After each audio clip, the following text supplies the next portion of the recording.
He's like, bro, I don't have the money. I'm like, bro, you have your OSAP. Just give it to me. I know. I'm like, I know you have your OSAP, man. I promise I'll pay it back. Yeah. You think about a 500 million loan. You might not sleep at night. Yeah. She'll be up like staring at the ceiling like, what the heck? Let's go. You know, you're thinking of.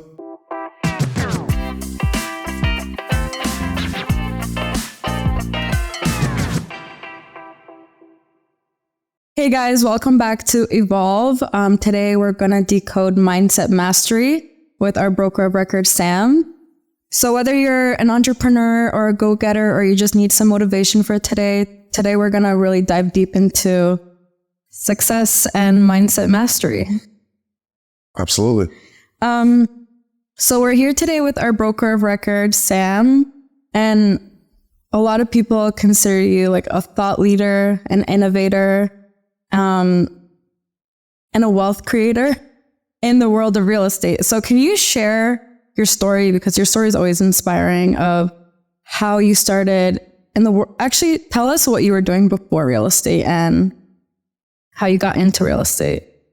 Sounds good. So, hey guys, this is Sam. And that's a very powerful question. There's quite a few things I could say to that.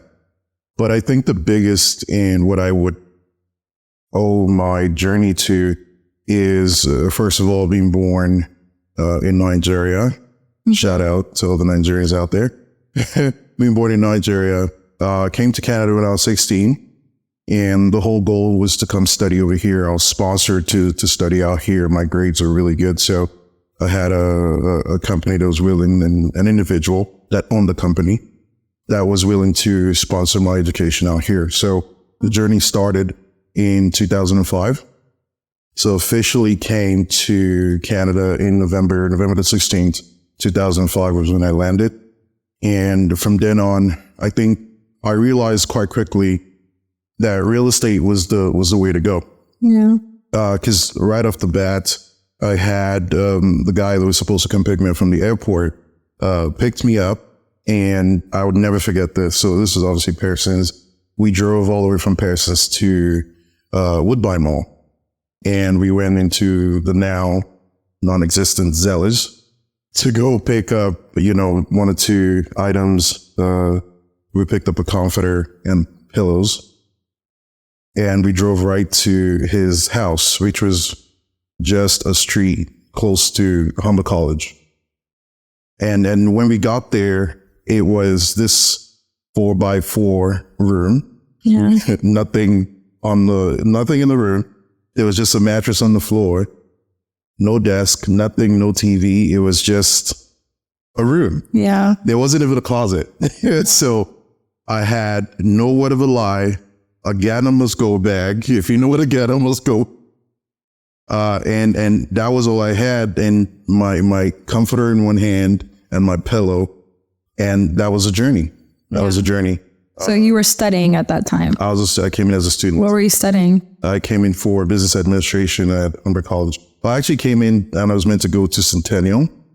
But upon coming in, I realized that the journey to go to Scarborough from Etobicoke was crazy. Yeah. So in about a few weeks before school was actually going to start in January 9th, 2006, I made the crazy decision to switch from Centennial to Humber.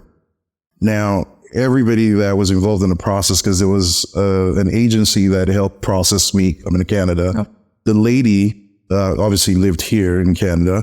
So I reached out to her and I said, listen, I don't think I'm going to be able to go to Centennial College because it's far. I actually went out there to check it out, right?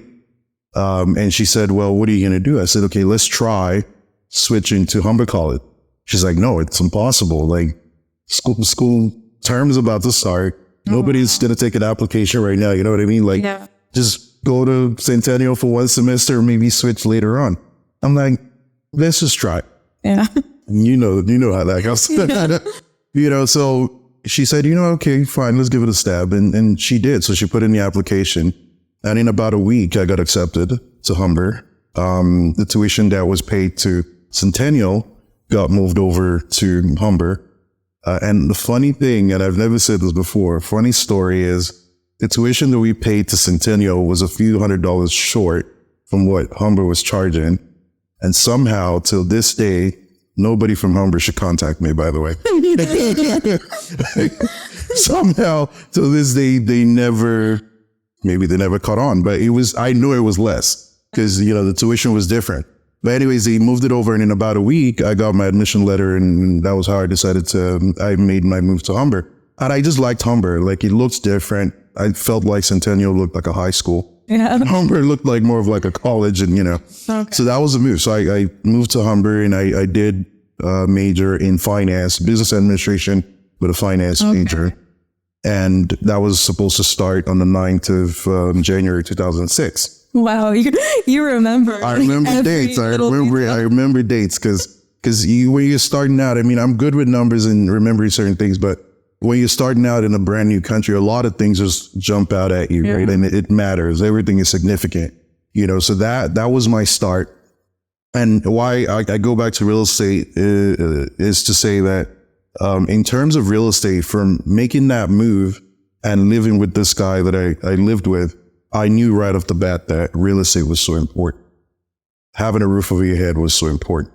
And then there were obviously multiple other challenges that came with obviously living there that proved that real estate is a key and it's the way to go. So that was my start. And obviously getting involved with, Humber and being in finance, again, it all tied into just understanding financial systems, understanding how markets worked. Yeah. And real estate was just in my face. I can always say that real estate was always in my face, and everything that I did kind of from when I moved here led up to where we are today, one way or the other. Okay, interesting. Yeah. So today you came here with nothing. Absolutely nothing. Absolutely nothing. And now you have like a multi-million-dollar company. By God's grace. Yes. By God's grace. Yes. How did that happen? Like, so where did it all begin? I would definitely chalk the success of whatever I've done and whatever we're doing to me coming into this country and having the challenges that I had. Yeah. Going through the challenges that I went through, one with real estate, one with obviously having a roof over my head, the other with seeing and understanding how the educational system worked and what was more important. I knew right off the bat from day one that getting a degree was good, but getting a license was better. Yeah. Right. And being certified at something was better than just having a degree. Yeah. I just knew that right off the bat. And then having conversations with people, because as an international student, for those that know, maybe it has changed now. At the time, you couldn't work off campus.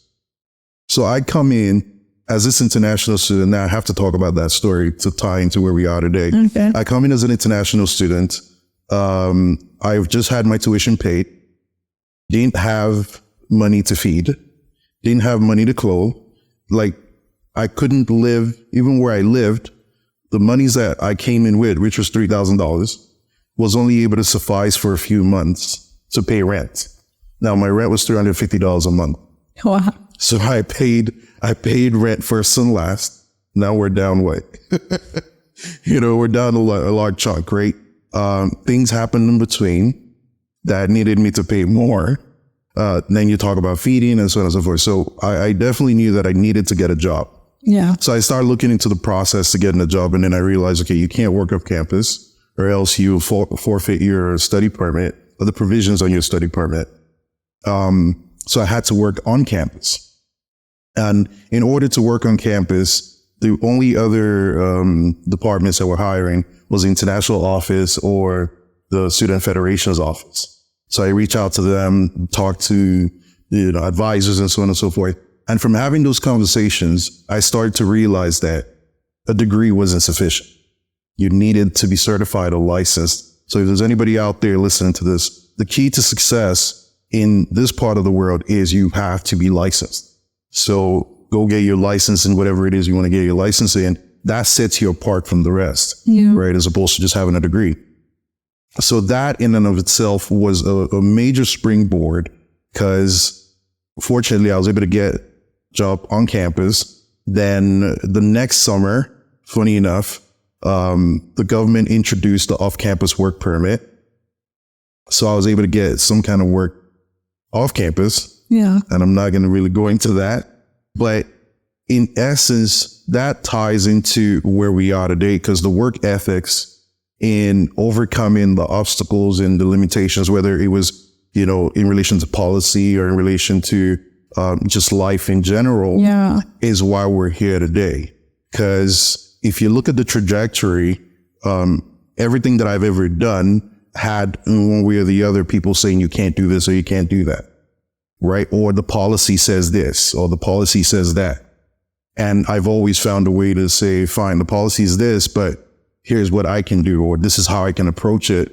And that is exactly what you need in real estate to build anything, or to build anything. I mean, real estate for one, but that's the attitude you need to build anything in any sphere. Yeah. And then to talk about another story to tie into where we are today is I remember going through a period in my life too, where I obviously didn't have, proper accommodation, so to say. And so I'm going through this period where I'm bouncing from place to place, and I'm starting to realize that the key to obviously success is not just real estate alone, but it's in owning as much real estate as possible, because people want to own real estate, but you know, they just want to own their home. Yeah. And that's about it for most people. But I started to realize that the key here is not just to have a property and have your own.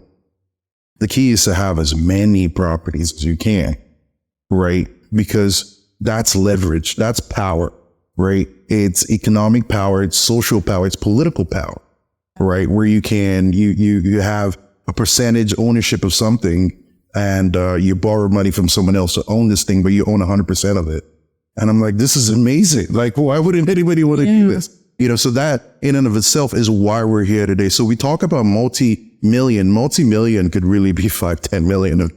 Yeah. But essentially that's a far trough from how things started out, where you have zero, and then you're able to overcome the obstacles to be in a position where you have a whole lot more than what you had starting out.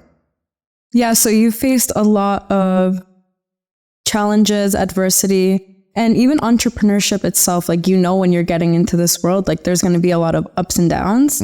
So can you share like a story or like a pivotal moment of where you had to make a certain mindset shift in order to keep building what you wanted to build or overcome a challenge?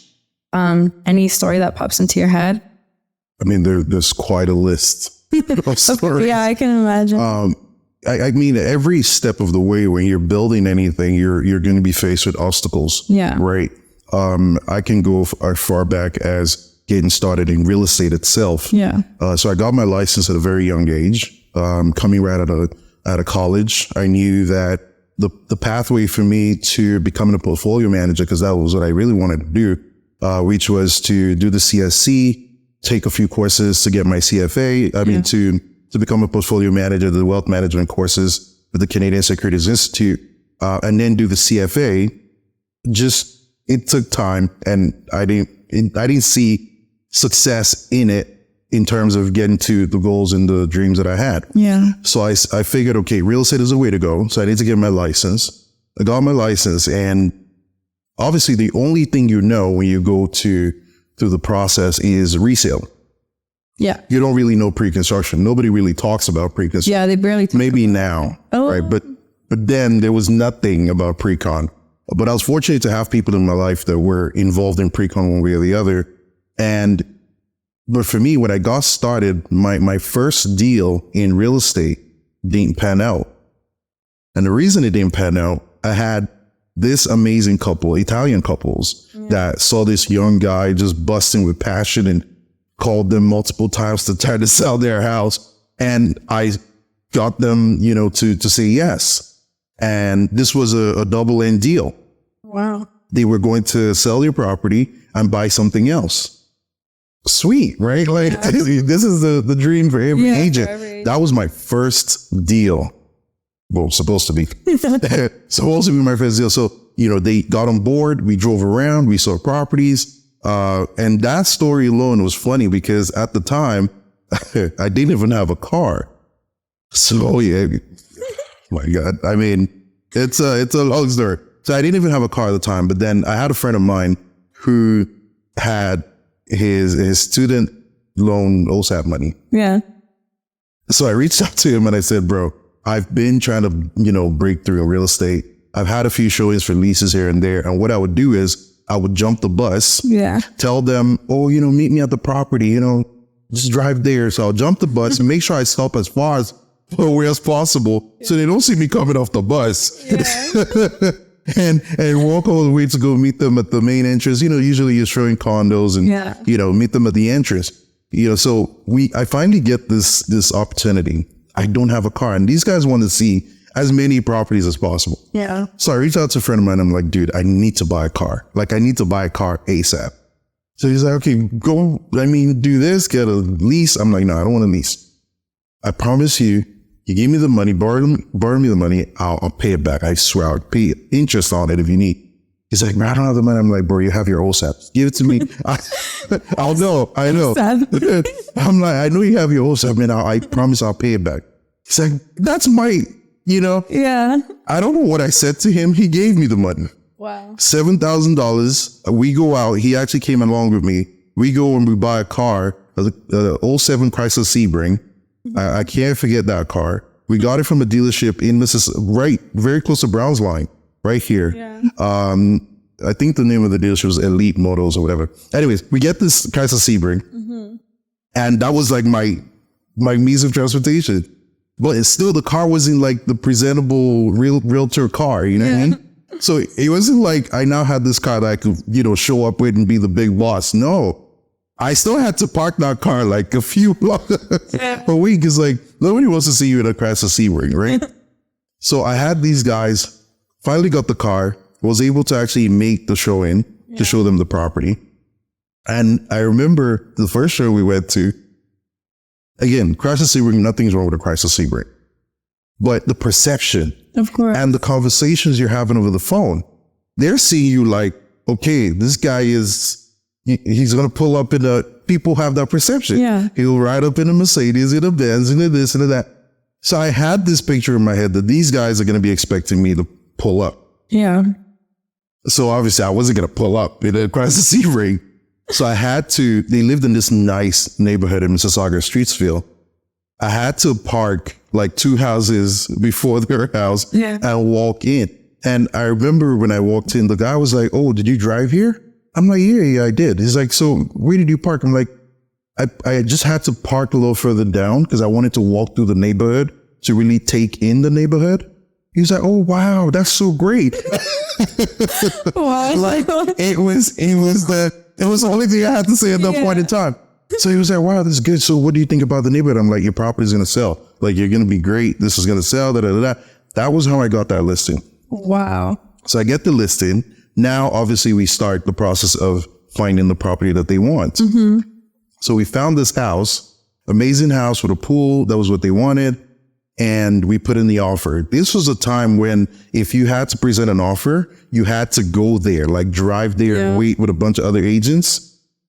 I'm fresh. Like you can smell my freshness from like 10 miles away. Yeah. I'm green. So I showed up with my offer. We had a really good offer, compelling argument, all of that. We did the offer presentation. The agent representing them was there. And I remember her just looking at me this whole time, like, number one, Italian couple. I'm this black dude. I'm fresh as hell. I didn't know that look she was giving me, but I knew it was a look. Yeah. So we did the presentation. Fortunately for us, he liked the offer and he liked our client. So they came back, okay, make it this, make it that. So we negotiated. Little did I know, after we went back and forth and we left for the day, she reached out to my clients. What? I know. I've never had this conversation before. She reached out to my clients and basically was trying to pitch them on if they need a second opinion on their home. Because obviously when we were making the offer, we made it clear that we had our property on the market, we were sell and, 5 years. Right. So she reached out to my guys to say, if they need a second opinion, she can help them, get the property and just very sleazy. Wow. These guys had already fallen in love with me. Like the man and his wife, he was this music instructor, but also had worked with some artists. Big guy. So he calls me up and he's like, they just got an email from this person and, asking to give them a second opinion. And they think it's the listing agent that they met at the property. I'm like, no, that would never happen. No, I'm new. Yeah. I don't want any problems. I just want to do my deal and make my money. Yeah. So I'm like, no, that would never happen. They're like, yeah. So they sent it to me and I'm like, oh crap. Like, why would, with the knowledge that obviously anybody has now, you'd want to pursue it with RICO and do a bunch of things. Yeah. But I just didn't want the problems. I just wanted to do the deal. Yeah. Like my whole life surrounded around making that deal happen. Especially when it's your first deal, you want to protect it at all costs. Yeah. So the guy's getting pissed. Like, why would she do such a thing? He's trying to fight for me. I'm like, bro, don't fight for me. Let's just buy this property and let's move on. He's like, no. Like, Sam, you got to follow up with this. She shouldn't do this. And I got where he was coming from. Yeah. He was coming from obviously knowing what that was and knowing why it was done. And there were so many reasons why that happened, by the way. So he was legitimately pissed for me. I was pissed too. Of course. But when you have a bigger fish to fry, yeah, you just want to fry that fish and leave everything else. And that's my mentality, right? So I'm like trying to calm him down. Like, dude, don't worry. He's like, no, I'm never going to buy from that agent. I'm like, what? No, we're going to buy. No, don't worry about the agent. It's not the agent. It's the property. You love the property. Yeah. It's her clients are good people. Forget the agent. He was stuck on the agent. Wow. Tell me how that deal fell through. The deal fell through. And in principle, I got where he was coming from, right? His thing was she shouldn't do what she's doing. You need to report her. You need to do this. You need to do that. And I could have, but I was just graduating. I had bills. Yeah. This was like a double-end deal. Yeah. That money alone would have set me up to do a bunch of other things. So I was like, no, let's just focus on what we're here for. Anyways, they turned down going forward with the offer. I then got pissed at that point. So now I'm trying to reach out to her to say, why would you reach out to my clients? She's like, no, she didn't. She was just trying to see how she can help them secure the property and a bunch of other things. And there's so much I could have done. I still remember her name because that deal was like my life. Yeah. And if you're watching this, you know yourself, if you ever come across this, so we go through that whole process, the deal falls through, and those guys were now like, you know what, Sam, we've really not seen anything that we want. That was a house we wanted. The agent just messed it up. We'll think about it. It takes, after a while, clients, they lost interest. They're just not interested anymore. I'm trying to get them back on board. That falls through. So imagine being a brand new agent. You've been calling people for months. You finally get this client that wants to sell your home, buy something else, and one other individual messes it up. Now, I don't know if it's just you, but for me, but most people, they would have just said, you know what?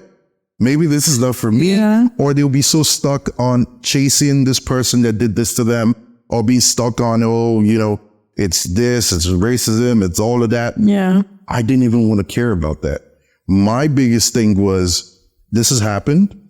The deal didn't pan out. Yeah. Let's move on. Yeah. Right. And the whole moving on from there. Now, this is important. It's important that I say this, and I'm telling this story for a reason, to say that I've seen people go through less obstacles in their real estate journey or starting a business. And born out of that, they give up. They look at the situation, they look at the circumstance, and they're like, oh, if this is happening, then it's a bad omen, then it's this, then it's that. And I'm like, that's nonsense. Yeah. Do you want it or do you not want it? Right?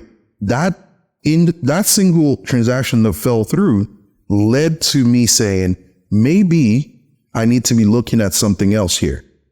Right? Instead of just focusing on resale. So all the people that I was calling is to, sell your home, buy a home, lease, all of that crap. Yeah. Good, not crap. but it's one-sided. Yeah. Made me say, hey, how about we look at something else? I love investing. I have an investor's mindset. Why are we not looking at opportunities in the pre-con space? That was when I actually started saying, you know what? Let me look at pre-con.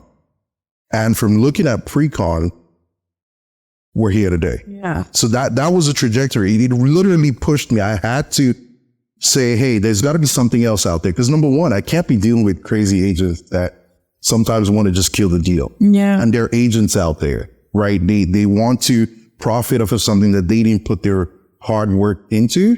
Yeah. There will be people that want to knock you off your high horse, even in pre-con too. But in that moment, and that's where you talk about a mindset shift, you have to consider the fine. If this door is not opening as much as I want it to open, then maybe there's something else that will open as much as I want it to open. Yeah. And that's a shift that should happen, right? And it has to happen for each and every one of us. And I say this to say that whenever your level is about to change in life, those challenges and those obstacles tend to present themselves at that point. Yeah, like new level, new devil. That's it. Yeah. And for you to progress into this new phase of your life or doing something brand new, there will always be that uncomfortable moment. Now, I've been through it so many times that today I'm able to sense it. Once I sense that uncomfortable, push, I know that, okay, there's something on the other side. There's something I have to look into, because if it's not this, then there's got to be something else.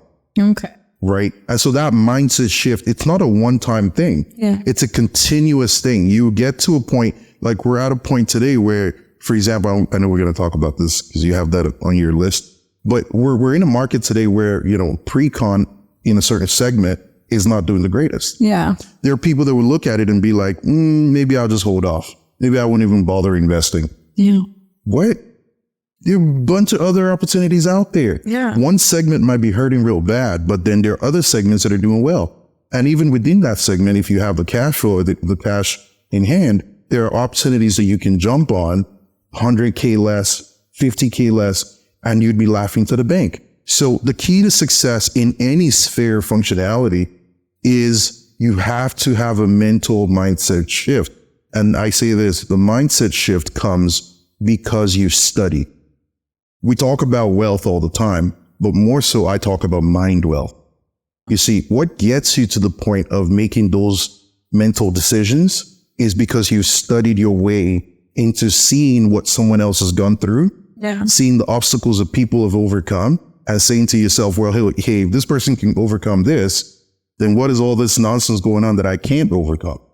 Exactly. Yeah. One book that changed my life, and I talk about this, is the book Night by Eli Wellesley, a Jewish Holocaust survivor.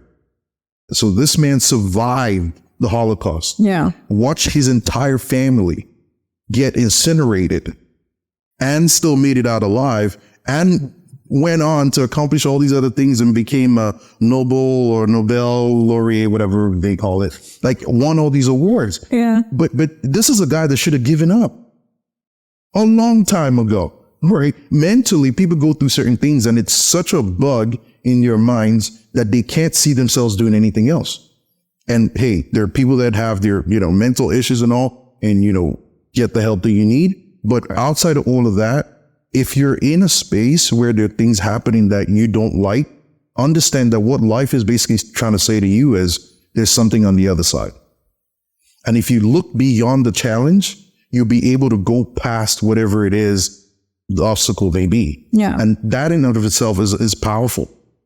If you have that mindset, you study, you gain that mindset, there's absolutely nothing you cannot overcome. Exactly. Absolutely nothing. So it's also kind of like a blessing in disguise. Like the challenges themselves are a blessing. Absolutely. It's a spice of life. Yeah. What's the point of going through life if you're not challenged? Someone's got to beat you up sometimes. So I have to ask this. In this industry, it's a stressful industry, right? And at the level you operate at, like I can't imagine that level of stress. So do you think a person's ability to manage or deal with the stress ties into the level of success they can reach? Absolutely. Absolutely. I mean, I actually posted something recently. Elon Musk's wife said something so profound. Maybe they'll add this to the reels when this is put out. But she said the level of stress, I'm paraphrasing, by the way, the level of stress you're able to handle is basically in direct correlation to the amount of success you will have. Yeah. Right. There is absolutely nothing you're trying to do in this world that doesn't have stress associated with it. Except you want to sleep all day. But have you ever slept for the most part of the day and you wake up tired?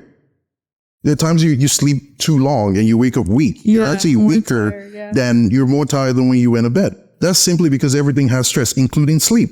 You sleep too long and you be stressed or you wake up not so refreshed, right? Yeah. So everything has stress associated with it. The question is, what amount of stress are you willing to take on in line with your vision, right? Where is it you're going? And what does that level of success, what stress comes with that level of success? And are you able to handle that level of stress? I'll say this, that we're operating at a good level. It's not the greatest. It's good, but it's not where I want to be. Mm-hmm. But for where I want to be, I understand that the stress level at that level is going to be is going to be greater. It has to be, right? So you have to be the kind of person that, I won't say you should necessarily love stress, but you have to welcome the challenge that comes with being stressed.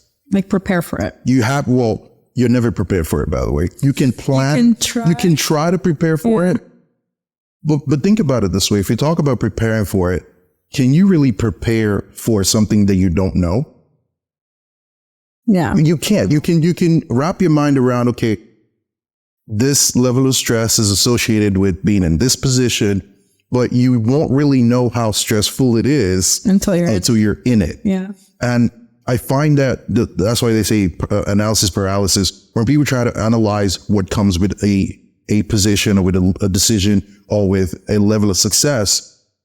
If you really think hard about it, you may not want it anymore. Yeah. Or if you even look at people that are operating at that level, for example, in our field, in real estate, for example, here in Canada, you have CF Cardillac, you have the likes of Cardillac Fairview, you have the likes of Tridel, you have the likes of Madison, if you're thinking about developers. I want to be a developer one day. When I look at these guys and I look at where they're operating and what they're doing, the amount of money they have in play at any given point in time, it may kill the average person just thinking about it. Yeah. You think about a 500 million loan, you might not sleep at night. Yeah. Should be up like staring at the ceiling like, what the heck is going on? You're thinking of, what does this mean in the grand scheme of things? Like, if things don't pan out, it's crazy when you try to wrap your head around it. And most people, when you try to do so, there's a tendency that you might just say, you know what, this is not for me, because it is crazy to think about it, right? And I use a story as a good one to answer the question. Sam Mizrahi is a developer in Toronto. Now, I'm not trying to make him feel good or anything. He's Sam, I'm Sam, but I'm not trying to really make him feel good or look good. But one thing I love about Sam Mizrahi is he had the project One Young. One Young is a success, is a landmark building. Yeah. In between the better part of last year, there's news about, the project not being feasible and not going forward, and so many things put out in the media. Negative. Very negative things put out in the media. I follow him on LinkedIn. And it's really negative. Like receivership, obviously the project going belly up.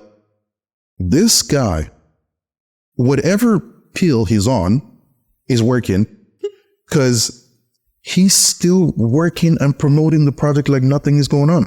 Wow. Yeah. So think about that for a second. The project is in debt. Don't get me wrong. Like, there are issues around the project. Yeah. We're talking about 250 million, 300 million, whatever the number is. But something somewhere in the mind of a winner does not see any of that. That is the power of what it means to win. Yeah. How do you go through something so public, your name being smeared in certain circles, people laughing at you, people making, jokes about you, mocking you, using you as a staple reason to say, oh, you shouldn't do this and don't invest in real estate, don't become a big time developer. Cynical people will always look for reasons to try to make their failure acceptable. Oh, this is a reason why you shouldn't do this. This is a reason why you should have tried to think big. You look at what happened to that guy. There will always be a cynical person that wants to laugh at a guy that took risk and basically use that person as a reason to say, this is why you shouldn't think big, or this is why you shouldn't go down this path. Now think of what that guy himself is going through, having so much in the media that's so negative, but yet on LinkedIn, he's talking about his project like nothing happened. He's still marketing his project like nothing happened. Wow. Do you know what level of stress comes with having X amount of loan to your name, first off? Now, to now have that loan be in a position where it could really go south. Yeah. And still have the mental ability to push right through like nothing is going on. You see, people will look at that and be like, oh, he's just trying to fake it till he makes it. No, he's a winner. He's a winner. That's the mentality of a winner. Someone looks at it and sees the negative of it. I look at it and I see a winner. That's what it takes. Now, am I saying that things are going to work out? It may not work out, but let me tell you what's going to happen. Sam Mizrahi is always going to be fine. Yeah. That's the difference. Sam Mizrahi is always going to be on top. He's always going to win, not because one young panned out, but because, he will still walk away with a good chunk of money, even if the product goes into receivership or not. That's the beauty of real estate. And that's a conversation for another day. Like even when you go bankrupt, you're not losing in real estate and there's so many examples, but we're not going to go into that. But outside of all of that, Sam Mizrahi is still a winner because whatever he gets out of this opportunity, you think he's going to stop? No. That's the key. So you talk about stress and it's like stress for some people is a reason for them to say, oh, I can't do this anymore. It's an excuse. It's an excuse. Stress for someone else is like, okay, fine. There's stress on this level, but guess what? If I grow to this level, then I can hire 5 more people to take on a bunch of the other little stress that I would have taken on. That's the key. That's a good mindset shift. Right? Because I'm dealing with stress today because I'm doing a whole lot, but I'm also working my way out of this to be in a position where the stress that I'm dealing with today, I can now have multiple gens and multiple, great people on board that can take a portion of that stress and leave me to deal with a bigger level of stress. Exactly. That's how to see life. So whenever you're dealing with something on whatever level, understand that if you grow past that level, you'll be able to deal with less because you're able to get people to handle that stress for you. For example, the stress of doing this whole thing right now, there are people that can maybe do this themselves. They'll get a camera or a tripod or this or that, set it up themselves and try to do it themselves. But they're not telling you that to a certain degree, maybe because they don't have the resource to get someone else to do it for them, right? But you grow to a certain level. Now, this is a small example. I've used a bigger example, Sam Mizrahi, and now this example, right? Where you grow to a level, and it doesn't have to be you having millions of dollars, but you grow to a level where you can now hire other people to take on the stress. Like today, I drove here, no stress about who's going to do this and who's going to do that, because you have people doing that. Yeah. But that's because you've walked your way past the stress level of when I had to hold the camera like this to be like, hey guys, come and buy. Oh, if you don't buy, I'm finished. Yeah. That's exactly what I hear this agent saying. Like, if you don't buy, I can't pay my rent. You grow from that to being the person you are now that can hire people to do certain things. Still run lean, but still hire other people to do a lot of things. They may not be front facing, but they're in the background making things happen. That's the key to success. So stress, again, is necessary. It's almost needed. If you're not stressed, my mom always says this before she passed, my mom would always say, if something doesn't give you a reason to think twice, then maybe you're not doing something big. Yeah. Because if you're doing something big, you will always have a reason to be like, and there will always be something that shows up that you never planned for. You thought about everything, but you didn't think that someone was going to speak to you the way they spoke to you. That is a different level of stress. Like you show up and you're the best person for the opportunity and they just say no. And now you've invested your time, your energy, your effort, your resource, but someone is saying no. What do you do? Right? That's the whole point. And the reason why I love this podcast and what Evolve represents is you have to have the mindset of a winner. Yeah. That if you stress me out here, I might decide to drag the whole thing with you, or I'll just leave you over here and go over here. Yeah, exactly.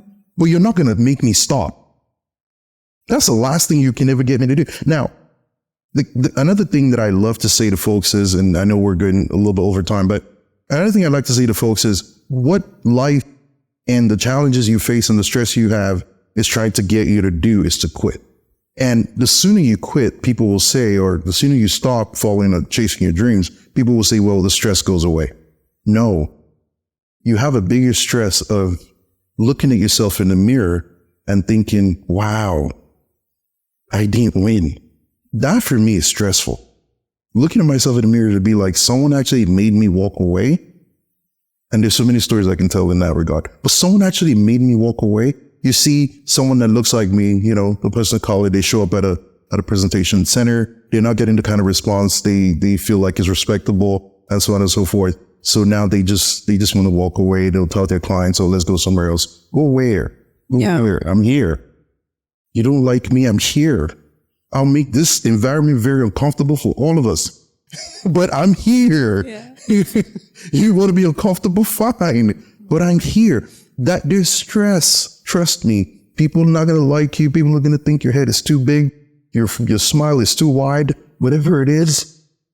I walk into a situation and you feel like a type of way. Great. You feel a type of way. I feel a type of way too. Let's both feel that type of way. Yeah. And by the end of the day, I get what I want. You get what you want.